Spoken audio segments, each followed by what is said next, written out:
ለሬሳ ጥላ ይሆናል እያለ የሚሸውድንን አብይ አህመድን የኦሮሚያ ክልልን ወጣት እያስጨረሰ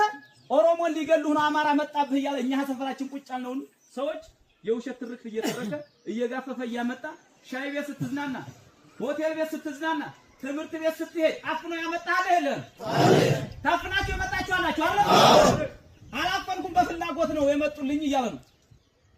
ኢትዮጵያን ለመጠበቅ የመጡ የኢትዮጵያ የቁርጥ ቀን ልጆች እየተባላችሁ ነው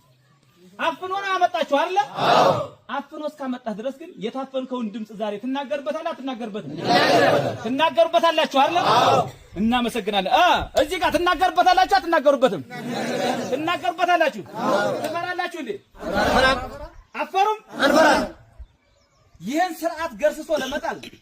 አማራ ክልል ውስጥ ያለ ያረጋ ከበደ ተላላኪ ሰሜን ወሎ ውስጥ ያለ የነ ከድር ሙስጠፋ ተላላኪ ከድር ሙስጠፋ ማለት መከላከያ ሰራዊትን የሚያስጨርስ ዘርማንዘር የሌለው ነገጧት ህይወቱን መኖር የሚፈልገው እሱ በልቶ እስከሚያድር ብቻ የሆነ ሰው የሰሜን ወሎ ዞን ብልጽግና ጽፈት ቤት ኃላፊ መከላከያ ሰራዊት ልታውቁት የሚገባ ለኮሎኔሎች በሚሊዮን ደረጃ እየሰጠ ውስኪ እየጋበዘ ቁርጥ እየጋበዘ እግረኛ መከላከያ ሰራዊትን እያስጨረሰብን ያለ ሰው ነው እግረኛ ሰራዊት አሁንም እንዳይሞት አሁንም እንዳይቆስል አሁንም እንዳይማረክ ትክክለኛ ፈሙዙን ወደ ብልጽግና እንዲያዞር ትነግሩታላችሁ አልነግሩትም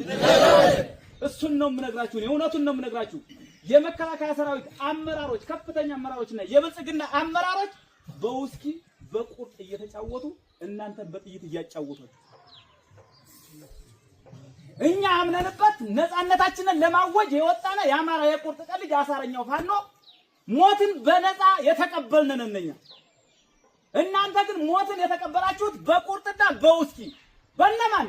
በብልጽግና ከፍተኛ አመራሮችና በመከላከያ ከፍተኛ አመራሮች የተሸጣችሁ የና አብይ አህመድ ወንበር አስጠባቂ ሆናችሁ ህይወታችሁን ያጣችሁ የቆሰላችሁ ናችሁ እናንተ